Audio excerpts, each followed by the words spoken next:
Hello mga kalingap, kamusta kayong lahat? Sana nasa mabuti kayong kalagayan kung saan man tayo naroon guys. Ito guys, bigyan natin ng reaction ang pagkanta na UYF.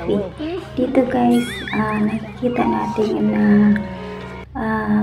nahiya siya pero game pa rin siya at saka yung ang kinanta niya guys parang may kahulugan at yung gusto niyang sabihin kay Habi hindi niya masabi.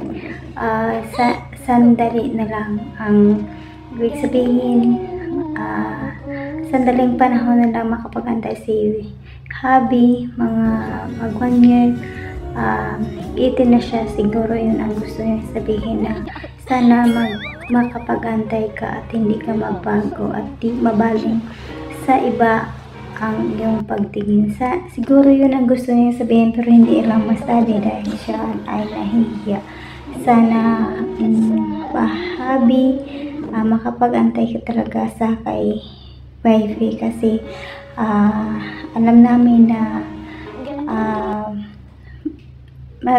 magiging kayo talaga kasi ako isa pa, crush ka niya at idol ka niya noon pa. Saka talagang mayroong pupuntahan itong love team na ito. Sana makapag-antay ka sa kanya. Nakakaano talaga yung kanta, may ibig sabihin talaga.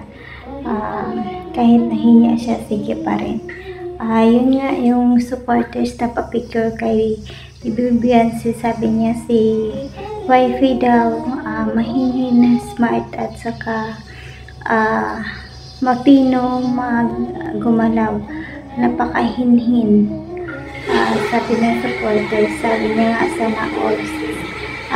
sana all si Ido na lang sila kasi maswerte daw si Papa Eds kay Beyonce. Bukod sa maganda pa, mabait at saka maano talaga siya guys, may kay pusong kalingap talaga siya. Sobrang mait at saka masunod rin. Sunod siya sa kanyang mga Ito ka busa eh. Ilan taon ikaw? Alam mo ko lang. Ikaw rin yung